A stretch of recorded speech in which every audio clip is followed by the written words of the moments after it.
Welcome back to my Let's Play for Pokemon Gold, my mono run. It's time to take on Lieutenant Surge. Though we'll probably have to bust a few heads in here just taking out the trainers as well. I'll just take out all of them. It shouldn't be too long. I mean, we got Vixen up front, so we can just do, like, Earthquake. Then retreat, come back, probably, because I'm going to probably use up all my Earthquakes rather quickly.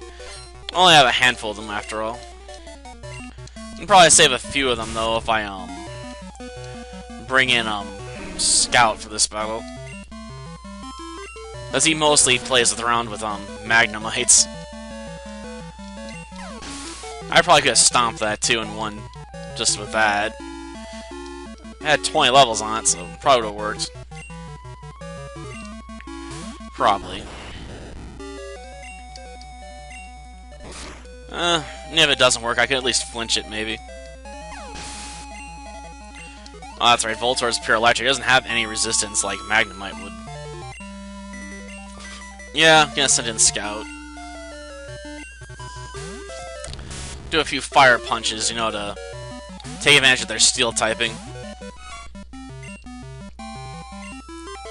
Though I guess the new Raichu is, electric and psychic. That's a bit of an odd typing, to be honest, but whatever. Could be interesting, depending on what sort of moves this new Raichu gets. Though, I'm not sure I'll get around to playing the latest generation of Pokemon. Like I said before, I haven't even finished, Y. My copy stops after I got the first gym badge. I still have that Torchic they're giving away in, like, the first month, though. So I got that going for me, I guess, if I ever get around to actually playing it. Oh, yeah. Hand over your money. All of it. I have to wonder what that guitarist does, though. The plug-in is obviously probably electric guitar. Or does he just use his Pokemon and plug them into it directly with some cables or something?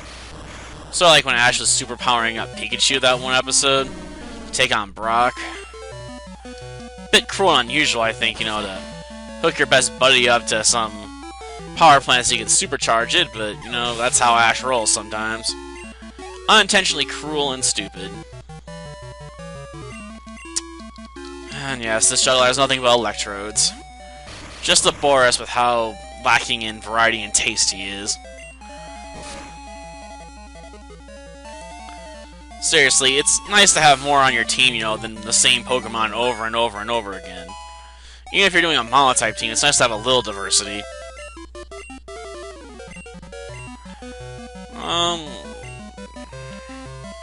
There are upsides to having Sand Attack still, I imagine.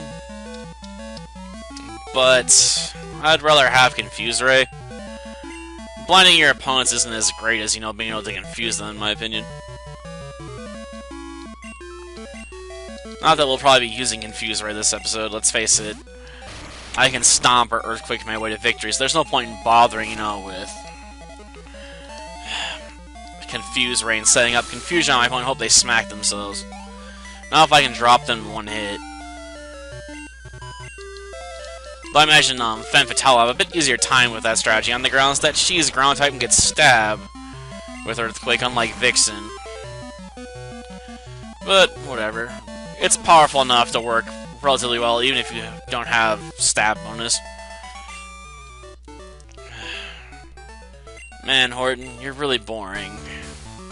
Even more so than the Horton in Infinite Space. You only meet him like a couple times altogether. At least he has more of an impact on you. Though to be fair, you're usually supposed to just be one and done with these trainers anyway, so not really meant to have much impact beyond being, you know, cheap experience. Stomp. Pikachu's got a glass jaw. It won't be able to take a stomp. I mean, if it can set up with double team and stuff, then it's annoying, but otherwise, well, you better hope it's got speed on your opponent, as it's gonna go down fast. It's not a Pokemon you can use as a defensive wall, is all I'm saying. An evasive wall, but only if you set it up right. So she really should have let off with something that can use, like, paralysis or something that make it so I probably wouldn't necessarily land blows, and would go second in battle order, so Pikachu would have more time to be double teaming, hopefully. Oh well, now we discussed how incompetent that guy is, we should move on to Lieutenant Surge. Let's see how powerful his electric Pokemon really are. Though I'm not expecting much. He might prove more worthwhile to fight, though, in the Heart Gold run, because they'll be bringing electric-type Pokemon into his electric gym. Albeit, I might have Ampharos with, Fire Punch and some other stuff, so we might be able to just work around him with it easily. We'll see.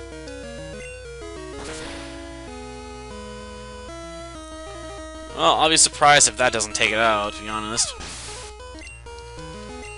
Raichu might have better stats than Pikachu, but it's still not really something I'd use for defensive purposes. So if it ain't outspeeding you, it's probably going to go down. And with my 9-level advantage on most of his stuff, well, it's hard for anything on his team to really outspeed me. I mean, Vixen's not really exactly a slow Pokemon either. Here comes out Magneton.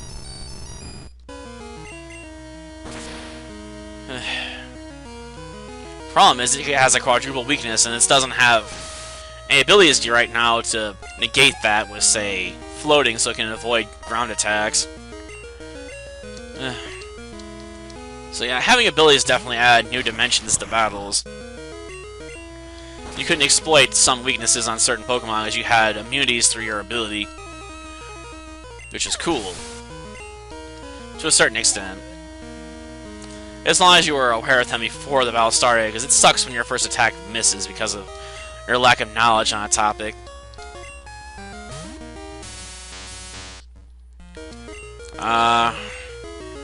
One of the signature Pokemon from the Red and Blue era. Pretty sure Blue got Magmar and Red got Electabuzz, if I remember correctly. Or do I have them reversed? It's been a long time since I've gone back and played those generations. So I apologize if I got that wrong. But yeah. This battle took almost twice as long when I was doing the Ghost Run. Oh, that was easy. Thanks, Vixen. You sure to prove yourself the MVP on this team? Yeah, I guess. Well, that's it for this episode. Next time we'll be making our way to one of the other gyms in Kanto. Till then, see ya.